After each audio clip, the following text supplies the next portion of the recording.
Hi friends, നമ്മുടെ ഷാജിയുടെ കഴിഞ്ഞ ദിവസത്തെ ഇൻ്റർവ്യൂ എല്ലാവരും തന്നെ കണ്ടിട്ടുണ്ടാവുമെന്ന് വിചാരിക്കുന്നു. അതിൽ ഏറ്റവും കൂടുതൽ വന്നൊരു കമൻസ് എന്ന് പറയുന്നത് ഷാജിയുടെ മുൻ ഭർത്താവിൻ്റെ, അതായത് ആ വീട്ടുകാരുടെ ഒരു ഇൻ്റർവ്യൂ എടുക്കണം, അല്ലെങ്കിൽ ഷാജിദയുടെ ഉമ്മയുടെ ഒരു ഇൻ്റർവ്യൂ എടുക്കണം, അതുകൊണ്ടാണ് കൂടുതൽ സത്യങ്ങൾ ആളുകൾക്ക് മനസ്സിലാക്കാൻ കഴിയുള്ളൂ എന്ന് പറഞ്ഞിട്ടുള്ള കമൻസ് ആയിരുന്നു കൂടുതൽ.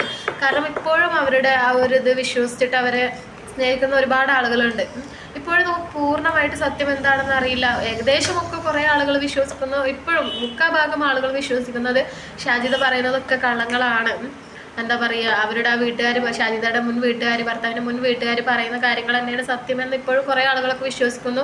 അതുപോലെ തന്നെ കുറേ ആളുകളൊക്കെ ഷാജിദയെ സ്നേഹിക്കുന്നുണ്ട്. എന്താണ് കറക്റ്റായിട്ടുള്ള ഒരു ഇതെന്ന് നമുക്കിങ്ങനെ ഒരു ഊഹാപോഹങ്ങളല്ലാതെ വലിയ തെളിവും കാര്യങ്ങളൊന്നും ഇല്ല.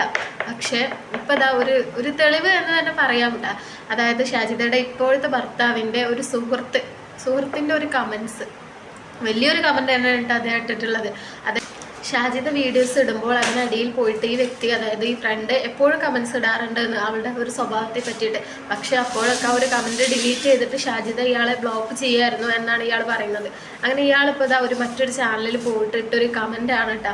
ആ ഒരു കമൻറ്റ് കുറച്ച് വലിയൊരു കമൻറ്റ് തന്നെയാണ്. ആ ഒരു കമൻറ്റ് വായിച്ചു കഴിഞ്ഞാൽ നമുക്ക് ഏകദേശം, അല്ലെങ്കിൽ ഇപ്പോഴെങ്കിലും കുറച്ച് ആളുകൾ ഷാജിദയെ വിശ്വസിക്കുന്നുണ്ടെങ്കിൽ അവർക്കും കൂടി പറ്റിയിട്ടുള്ള ഒരു എന്താ പറയുക, ഒരു മറുപടി, അല്ലെങ്കിൽ അവർക്ക് മനസ്സിലാക്കാൻ പറ്റുന്ന ഒരു കാര്യങ്ങൾ കൂടി ആ ഒരു കമൻസിലുണ്ട്. അത് നമുക്ക് ആ കമൻറ്റ് ഒന്ന് ആദ്യം കേൾക്കാം. ഇപ്പോൾ രജിസ്റ്റർ മാരേജ് ചെയ്ത ചെക്കൻ ഷറഫ് അലി, അവൻ്റെ ഫ്രണ്ട് എൻ്റെ ഫ്രണ്ടാണ്. സത്യം എന്താണെന്ന് ഞാൻ ആ പെണ്ണിൻ്റെ കമൻറ്റ് ബോക്സിൽ കമൻറ്റ് ഇട്ടപ്പോൾ ആ സ്ത്രീ എന്നെ ബ്ലോക്ക് ചെയ്തു എന്ന് പറഞ്ഞുകൊണ്ട് ഒരു കമൻ്റ് ഇട്ടു. അതിന് താഴെ വന്ന് ആ പുള്ളിക്കാരൻ പിന്നെയും കമൻ്റ് ഇട്ടു. ആ കമൻ്റ് ഇട്ട കമൻറ്റ് ഇങ്ങനെയാണ്: ആ പാവം, അവൻ്റെ പേര് ഷറഫ് അലി, UAE-യിൽ മൊബൈൽ ഷോപ്പ് സ്വന്തമായി ഉണ്ട്. അവൻ സ്നേഹിച്ചിരുന്ന പെൺകുട്ടിയുമായി 2 വീട്ടുകാർ തമ്മിൽ വാക്കു പറഞ്ഞ് കല്യാണം ഉറപ്പിച്ചു. മോതിരമിട്ടു. എന്നിട്ട് അവൻ ഗൾഫിലേക്ക് പോയി. 1 വർഷം കഴിഞ്ഞ് കല്യാണമായിരുന്നു. ആ വരവ് വന്നിട്ടാണ് ഈ പെണ്ണ് അവനെ കൊണ്ടുപോയി രജിസ്റ്റർ മാരേജ് ചെയ്തത്. അവൻ്റെ വീട്ടുകാരോ നാട്ടുകാരോ ഒന്നും അത് അറിഞ്ഞിട്ടില്ല. ഇവൾ ആ 3 ഷോർട്ട് വീഡിയോ മൈ ലവ് എന്ന് പറഞ്ഞ് ഇട്ടപ്പോൾ അത് അവൻ്റെ ഫ്രണ്ട്സിന് ആരോ അയച്ചു കൊടുത്തു. അങ്ങനെ വീട്ടുകാരറിഞ്ഞു. അവന് ഉപ്പ ഉമ്മ എല്ലാം ഉണ്ട്. മിഡിൽ ക്ലാസ് ഫാമിലി, അന്തസ്സുള്ള ഫാമിലി. ഈ കാര്യം അറിഞ്ഞ പെണ്ണിൻ്റെ വീട്ടുകാർ കല്യാണത്തിൽ നിന്നും പിന്മാറി. അവൻ അപ്പോൾ തന്നെ ഗൾഫിലേക്ക് മുങ്ങി. പിന്നെ ഈ മൂദേവി പറയുന്നുണ്ടല്ലോ നിക്കാഹ് അവൻ്റെ വീട്ടിൽ വേറെ പള്ളിയിൽ വെച്ച് കഴിഞ്ഞെന്ന്. അല്ല, അവൾ അവനെയും കൂട്ടി വയനാട് പോയി. അവൻ്റെ കൂടെ അവൻ്റെ 2 ഫ്രണ്ട്സും ഉണ്ടായിരുന്നു. അവിടുന്നാണ് രജിസ്റ്റർ മാരേജ് ചെയ്തത്. എന്നിട്ട് വയനാട് റിസോർട്ടിൽ താമസിച്ചു. ഈ മൂദേവി പറയുന്നുണ്ടല്ലോ ഡിസംബർ 1 ആണ് നിക്കാഹ് കഴിഞ്ഞത് എന്ന്. അല്ല, നവംബർ 22-നാണ് കഴിഞ്ഞത്. എന്നിട്ട് വയനാടുള്ള റീൽസ് ഈ സ്ത്രീ യൂട്യൂബിൽ ഇട്ടപ്പോൾ അവൻ്റെ നാട്ടിലറിഞ്ഞപ്പോൾ അവൻ നവംബറിൽ തന്നെ ഗൾഫിലേക്ക് മുങ്ങി. ഇവൾ പഠിച്ച കള്ളിയാണ്. ഇപ്പോൾ ലോക്കറ്റ് പറഞ്ഞ് കാണിക്കുന്നത് അവൻ കൊടുത്തതല്ല, അവനെ ഇതിൽ പെടുത്തിയതാണ്. സോഷ്യൽ മീഡിയയിൽ സജീവമായി ഉണ്ടായിരുന്ന അവൻ ഇപ്പോൾ നാണക്കേട് കൊണ്ട് പേരൊക്കെ മാറ്റി ഒളിച്ചിരിക്കുന്നത് പോലെയാണ്.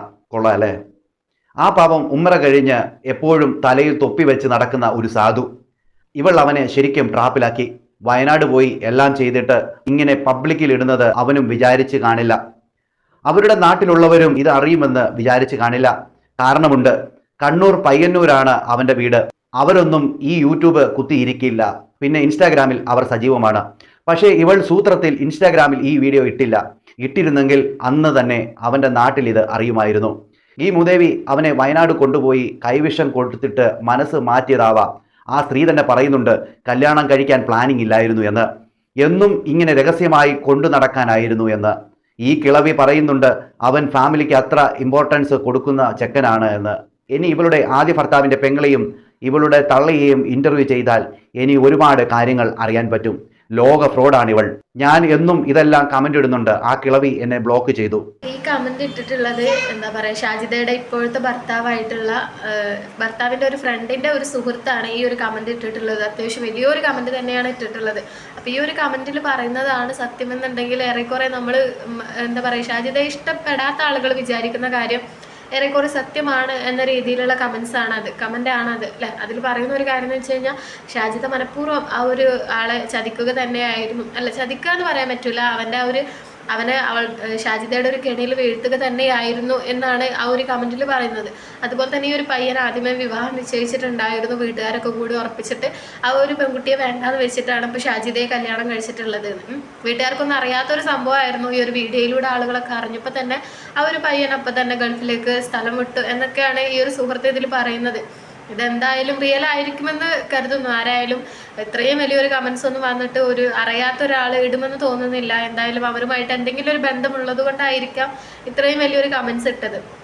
ചിലപ്പോൾ ആ ഒരു സുഹൃത്തിനും പേടിയുണ്ടായിരിക്കും, ഇനി എൻ്റെ ഫ്രണ്ടിൻ്റെ അവസ്ഥയും ഒരു മോശം അവസ്ഥയിലേക്ക് പോയാലോ എന്ന് കരുതിയിട്ടായിരിക്കാം ചിലപ്പോൾ ഇങ്ങനത്തെ ഒരു കമൻറ്റ് ഇട്ടിട്ടുള്ളത്. എന്തായാലും അതൊരു ഫേക്ക് അക്കൗണ്ട് അല്ലാതിരിക്കട്ടെ, ഫേക്ക് ഐഡിയിൽ നിന്ന് ആരും ഇത്തരത്തിലുള്ള തെറ്റിദ്ധരിപ്പിക്കുന്ന കമൻസ് ഒന്നും ഇടാതിരിക്കുക. അവർ റിയൽ ആയിട്ടുള്ള കാര്യങ്ങളാണെന്നുണ്ടെങ്കിൽ അവരെ ഇഷ്ടപ്പെടാത്ത ആളുകൾ ആ ഒരു രീതിയിൽ തന്നെ തുടർന്ന് പോട്ടെ. അല്ലാതെ അവരെ കുറച്ചെങ്കിലും ആളുകൾ അവരെ ഇഷ്ടപ്പെടുന്ന എന്നുണ്ടെങ്കിൽ അത് നിങ്ങൾ ഇത്തരത്തിലുള്ള ഫേക്ക് ആയിട്ടുള്ള കമൻറ്റ് ഇടാതിരിക്കുക. അല്ല, അത് അവരുടെ എന്താ പറയുക, അവരെ ഇഷ്ടപ്പെടുന്ന ആളുകളുണ്ടെങ്കിൽ അവരെ ഇഷ്ടപ്പെട്ടുകൊണ്ട് പോയിക്കോട്ടെ. നമ്മൾ ഫേക്ക് ആയിട്ടുള്ള ഒരു കാര്യം തെറ്റിദ്ധരിപ്പിച്ചുകൊണ്ട് അതൊരിക്കലും ഇല്ലാണ്ടാക്കില്ല നമ്മൾ. കാരണം അങ്ങനെ സത്യങ്ങൾ എന്തായാലും പുറത്തു വരും. നമ്മൾ അധിക കാലമൊന്നും എത്ര കാലമായാലും നമ്മളിങ്ങനെ അല്ലേ ഇങ്ങനെ മൂടി വെച്ച് കഴിഞ്ഞാലും എന്തെങ്കിലും ഒരു നാൾ സത്യം ആ ഒരു മറ നീക്കി പുറത്തു വരും എന്ന് പറയുന്ന പോലെ തന്നെ എന്തെങ്കിലുമൊക്കെ അവരെ ഇഷ്ടപ്പെടുന്ന ആളുകൾക്ക് അത് തെറ്റാണോ ശരിയാണോ എന്ന് അവർക്ക് തന്നെ ചിന്തിക്കേണ്ട ഒരു കാലം വന്നിരിക്കും. അത് നമുക്ക് അധിക കാലമൊന്നും വെയിറ്റ് ചെയ്യേണ്ടി വരില്ല. കാരണം ഒരു സോഷ്യൽ മീഡിയ എന്ന് പറയുന്നതില്ല, നമ്മളെപ്പോഴും നമ്മൾ എങ്ങനെയൊക്കെ പൊത്തിക്കൊണ്ട് നടന്നാലും നമ്മുടെ ലൈഫാണ് സോഷ്യൽ മീഡിയയിൽ തുറന്ന് കാണിക്കുന്നത് എന്നുണ്ടെങ്കിൽ ആ ഒരു ലൈഫിലൂടെ തന്നെ ഏറെക്കുറെ എല്ലാ ആളുകൾക്കും മനസ്സിലാവും. ഇപ്പം ഉദാഹരണമായിട്ട് ഇപ്പോൾ ഒരു പ്രണവ് കൊച്ചു അവരുടെ ഒരു വീഡിയോസ് കണ്ട ആളുകൾക്കാണെന്നുണ്ടെങ്കിൽ മനസ്സിലാവും. അവരുടെ ഒരു വീഡിയോ മുൻകാലത്തിലെ അത് കണ്ടു കഴിഞ്ഞാൽ ഏതൊരാൾക്കും അസൂയ തോന്നുന്ന രീതിയിലുള്ള ഒരു ഫാമിലി ആയിരുന്നു അവരുത്. എന്താ പറയുക, വന്ന് കയറുന്ന പെൺകുട്ടിയൊക്കെ അവർ വളരെ സ്നേഹത്തോടു കൂടി കാണുന്നു. അനിയനായാലും ആ ഒരു എന്താ പറയുക ഏട്ടൻ്റെ ഭാര്യയെ വളരെ സ്നേഹത്തോടു കൂടി കാണുന്നു എന്നൊക്കെയുള്ള ഒരു വീഡിയോ അല്ലേ, ആർക്ക് കണ്ടു കഴിഞ്ഞാലും അസൂയ തോന്നുന്ന തരത്തിലുള്ള ഒരു വീഡിയോ ആയിരുന്നു അവരുടെ. ഇപ്പം അവരുടെ ലൈഫിൽ കുറച്ച് മുന്നേ നടന്ന പ്രശ്നങ്ങളും കാര്യങ്ങളൊക്കെ അവർ സോഷ്യൽ മീഡിയയിൽ തന്നെ തുറന്ന് കാണിച്ചിട്ടുണ്ടായിരുന്നു. അപ്പം നമ്മൾ കാണുന്നതല്ല റിയൽ എന്നുള്ള ആ ഒരു കാര്യം പലരും ആ ഒരു ഇതിൽ തന്നെ മനസ്സിലാക്കിയിട്ടുണ്ടാവുമെന്ന് വിചാരിക്കുന്നു. എന്തായാലും ഷാജിദയെക്കുറിച്ചുള്ള കൂടുതൽ വിവരങ്ങൾ എന്തായാലും നമുക്ക് ഈ ഒരു സോഷ്യൽ മീഡിയ വഴി തന്നെ അറിയാൻ വേണ്ടിയിട്ട് കഴിയും.